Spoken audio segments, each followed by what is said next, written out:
দ্বীপ জেলা ভোলার পূর্ব পাশ ঘেঁষে মেঘনার গতিপথ মিলেছে বঙ্গোপসাগরে। সেই পথের মাঝেই জন্ম নিয়েছিল নতুন ভূমি সদর উপজেলার কাচিয়া ইউনিয়নের মাঝের চর। ৯০ দশকে নদী ভাঙনে উচ্ছেদ হওয়া ৫,০০০ পরিবারের ঠাঁই হয় এই চরে। কিন্তু মেঘনার ভাঙনে আবারও নিঃস্ব হচ্ছে মানুষ। এক মাসেই নদীগর্ভে বিলীন প্রায় ৩০০ একর জমি। রামদেবপুর, চরটকবি, মধুপুর সহ অন্তত ৫টি পয়েন্টে দেখা দিয়েছে ভয়াবহ ভাঙন। ভোলার মাঝের চরের মেঘনার কোল ঘেঁষে এক যুগ আগে নির্মিত হয় উত্তর পশ্চিম কাচিয়া সরকারি প্রাথমিক বিদ্যালয়। এই স্কুলের চতুর্থ শ্রেণীর শিক্ষার্থী মরিয়ম।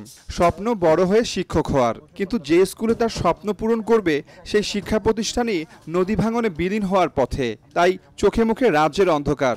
মরিয়মের মতো সবারই একই অবস্থা। আমরা স্কুলে পড়াশোনা করতাম, খেলাধুলা করতাম, স্কুলের ম্যাডামরা স্যাররা আমাদের অনেক কিছু শিখাইছে। স্কুলটা নদী ভেঙে লিয়ে যেতেছে, আর আমরা কোথায় পড়বো? নদী ভাঙনে আমাদের মাঝের চরে এই দুইটা স্কুল ছিল, দুটো স্কুল ভেঙে গেছে। আমাদের পড়ালেখা করতে অনেক কষ্ট হবে। আমরা সরকারের কাছে চাইবো যে আমাদের স্কুলটা আমাদের পড়ার লাইন করে দিতে, আমাদের বিদ্যালয় আবার নতুন করে দিতে। তবে এরই মধ্যে আশ্রয়ণ প্রকল্পের শতাধিক ঘর, ফসলি জমি চলে গেছে নদীর পেটে। বসতভিটা হারিয়ে দিশেহারা নদীর পাড়ের বাসিন্দারা। এদের মধ্যে একজন ইয়ানুর বেগম। ৩০ বছর আগে মেঘনার ভাঙনে সব হারিয়ে মাঝের চরে সরকারি আবাসনে আশ্রয় নিয়েছিলেন তিনি। কদিনের তীব্র ভাঙনে নদীগর্ভে বিলীন হয়ে যায় শেষ আশ্রয়স্থল আবাসনের ঘরটুকু। মাথা গোঁজার ঠাঁই হারিয়ে এখন খোলা আকাশের নিচে দিন কাটছে তার। নদী ভাঙার পরে আমরা এনে আশ্রয় নিয়েছি। হ্যাঁ, কয়েক বছর থাকছি। হিরিয়া ওয়াল করার পরে ২ বছরও আমরা থাকতারি না। ২.৫ বছরের মাথায় আমাকে ঘর লইয়া যায় গাঙ্গে। ৩-৪ বছর পর্যন্ত এই ভাঙতে আপনার আজিয়া কি এই এবার যেই ৪-৫টা আসিল এদিনও ভাঙ্গা শেষ হয়ে গেছে। শুধু ইয়ানুর বিবি নন, ভাঙনে হাহাকার চলছে ৭৫০ পরিবারে। ভাঙন আতঙ্কে অনেকেই বাড়িঘর সরিয়ে নিচ্ছেন অন্যত্র। স্থানীয়দের অভিযোগ, শুধু উজানের স্রোতই নয়, মেঘনার তীর ঘেঁষে অপরিকল্পিতভাবে ট্রেজার দিয়ে বালু তোলার কারণেই ভাঙছে নদী। বালি কাটিয়া এই চরের রাজ্যে এই দশা, এই ভাঙ্গে। প্রশাসকের কোনো নজরদারি নাই, কেউ এসে দেখেও নয়, দেখতে চায়ও না। এদের গল লয়ে গেছে, ছাগল লয়ে গেছে, একটা গরু আছে লয়ে গেছে, হতে পাই নেই যে। এই যখন পরিস্থিতি, তখন পাউব কর্মকর্তাদের মুখে পুরানো সেই আশ্বাসের বাণী।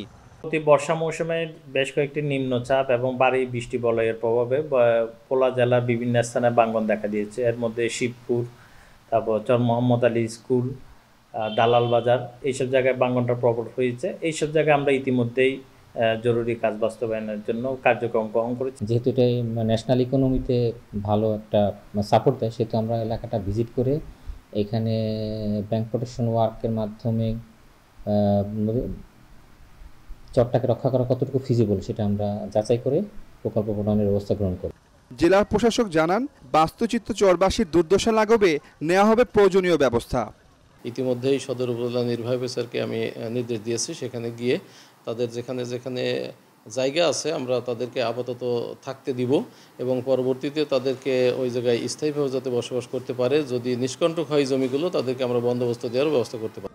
গত ৫০ বছরে ভোলার মানচিত্র থেকে ২৫৭ বর্গ কিলোমিটার এলাকা বিলীন হয়েছে নদীগর্ভে। ভোলা সদর উপজেলার বিচ্ছিন্ন মাঝের চর, যেখানে গেল কয়েক মাস ধরে দেখা দিয়েছে তীব্র ভাঙন। মেঘনার তীব্র ভাঙনে প্রতিদিনই বিলীন হচ্ছে ফসলি জমি এবং বসতঘর। তাই চরবাসীর দাবি স্থায়ী ও টেকসই ব্যবস্থা গ্রহণের। অর্থনৈতিকভাবে সম্ভাবনাময় ভোলার মাঝের চর আজ দুঃস্বপ্নের নাম। মেঘনার ভাঙন থামাতে না পারলে উজাড় হয়ে যাবে চরের মানুষের জীবন, স্বপ্ন আর ভবিষ্যৎ। আদিল হোসেন তপু, স্টার নিউজ, ভোলা।